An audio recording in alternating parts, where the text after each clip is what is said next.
Aê! Tá gravando! Bem, pessoal, hoje para nossa conversa, para bater um papo aqui com a gente, no nosso Café com Prosa, nós trouxemos... Por quê? O Evan tossiu por inicinho pegar direito. Ah, meu Deus. Disclaimer. Pode tossir, amiga. Só por esse inicinho O iniciar, convidado tem entendeu? direito.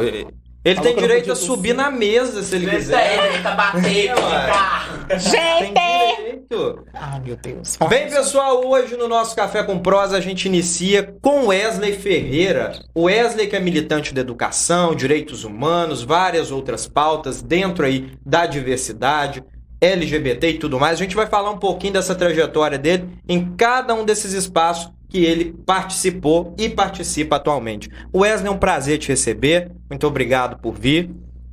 Gente, boa noite. Nossa, tão chique estar nesse lugar. Muito obrigado pelo convite. E vamos bater um papo gostoso, né, gente? Falar sobre tudo, nem tudo. Mas deixar bem claro muitas questões, muitas coisas. Pode falar. Aqui a gente não tem vínculo com nada. Pode falar o que quiser. Se responsabilize por processos e tudo mais. Isso aí sim. Tá. Aqui a gente pode até ofender. Ah, mas aí o processo vem, né, gente? Não, mas isso aí é o de menos. Wesley, então, você, enquanto uma liderança, um jovem negro de movimentos sociais e Até tudo beber mais, água. você tem uma história muito grande dentro desses campos. Começo te perguntando o óbvio.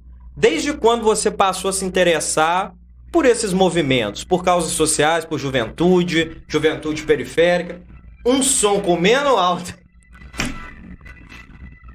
O Matheus ainda saiu Gente, falar de Wesley é isso, né? Carreta Furacão tá passando nesse No momento. exato momento, com Wesley Ferreira, ele atrai alegria.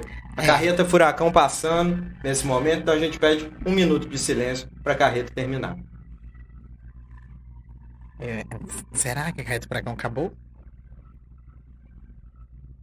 Acho que sim. Pode deixar o celular, viu? Não tem Pode. problema, não acho desrespeitoso, Ah, tá. não. Então tá bom, Tem que gente, ter algo desculpa. interessante nesse cenário, né? Ah, meu celular. Uai. Um negócio Uai. dourado atrás. Isso aqui se vaza tudo que tem aqui. Misericórdia. Nós vamos tudo preso. Então, Wesley, mas aí como que fica, né, essa sua personalidade dentro de cada movimento, de cada segmento? O que significa para você estar nesses lugares? Nossa, é difícil, né? Porque a gente vai desenhando uma linha do tempo. Eu acho que pra gente começar, eu acho que agraciado por algo divino, não sei, que eu nasci no Dia dos Direitos Humanos. Então, eu nasci no dia 10 de dezembro, que é o Dia Mundial dos Direitos Humanos.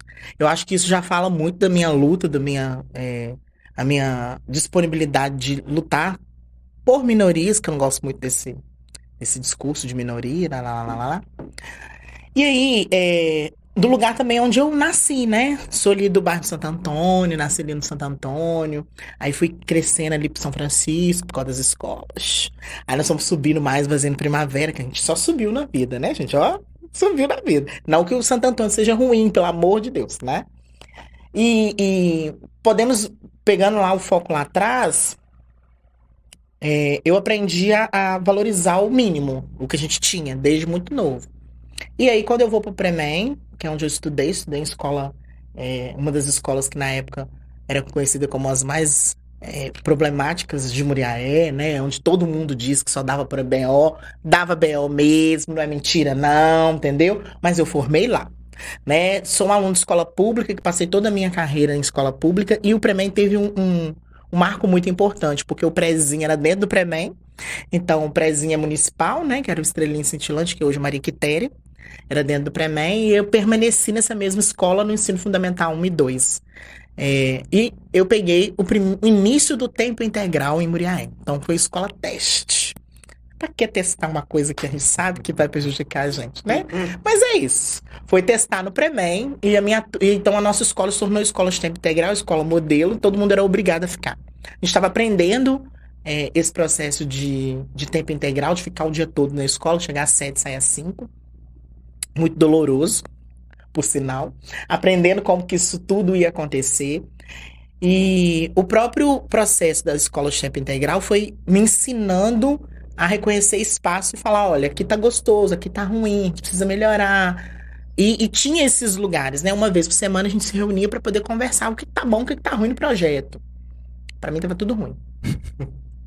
Porque o projeto não foi pensado na sua particularidade de espaço. Então, assim, era uma loucura, porque a nossa escola estava em obra de reforma, de jogar no chão, fazer de novo, com a gente dentro e o tempo integral iniciando. Então, foi um desafio adaptar todos os espaços com muito pouco tempo. Para mim é muito grande. Então, pensar numa logística de uma escola grande, uma escola de periferia, que nunca pensou em ficar o dia inteiro, todo dia tinha um BO, todo dia a gente queria ir embora, todo dia a gente fugia.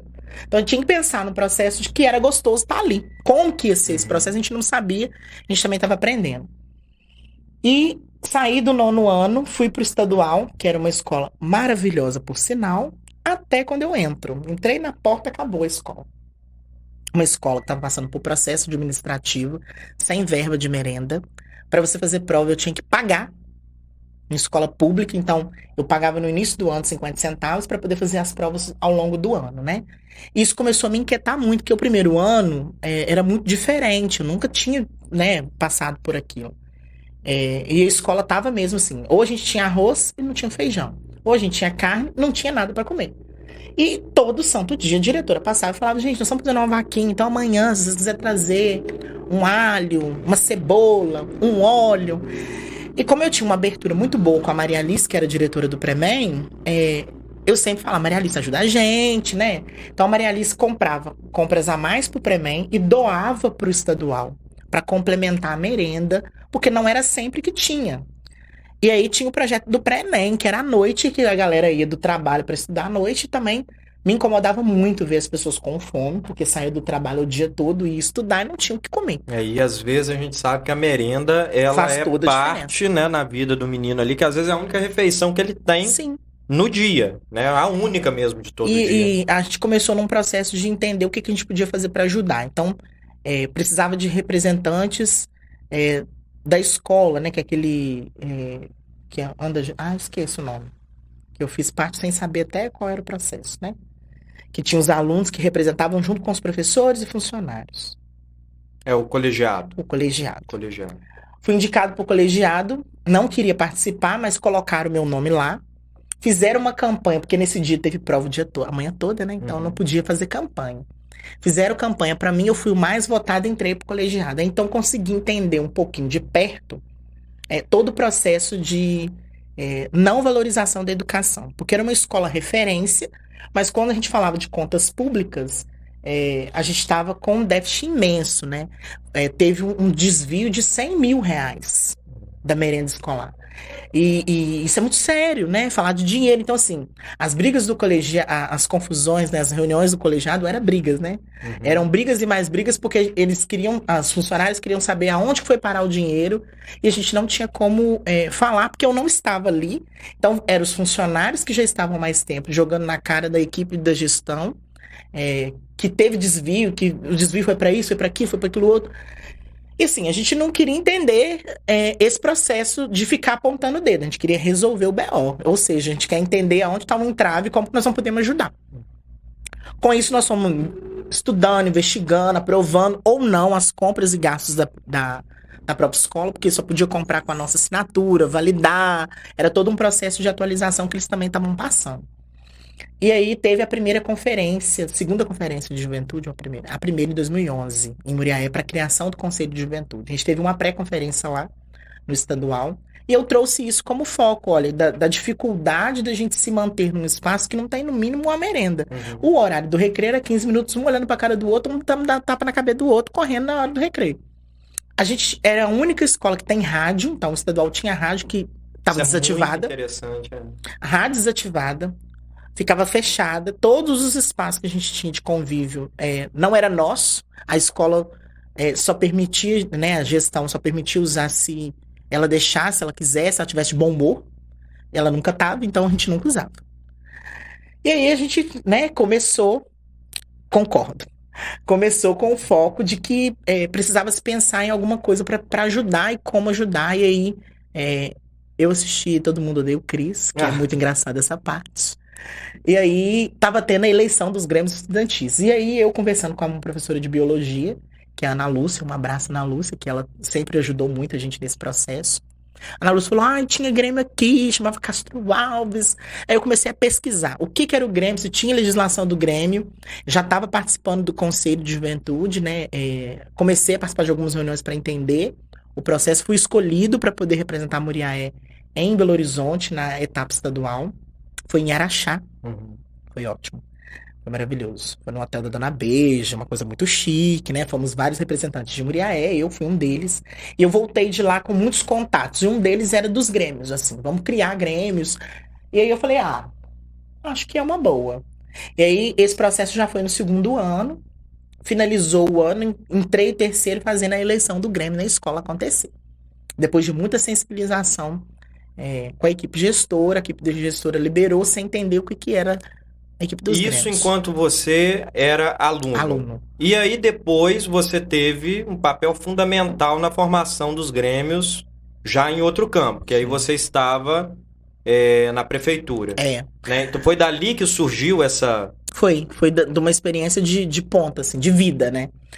Finalizei o terceiro ano do ensino médio e eu já trabalhava na igreja como secretário paroquial, nada a ver comigo, mas fui secretário paroquial da Paróquia Santa Cruz. Um beijo pra Paróquia Santa Cruz. Do meu Aprendeu a falar em latim? Não. Eu só organizava a missa mesmo e fazia as atas de um monte de coisa que tinha lá. Nossa, muita coisa. Não lembro disso, gente. A ata era pavor da gente no Grêmio também. Eu fui presidente de Grêmio. O Grêmio, na época, o Wesley foi fundamental.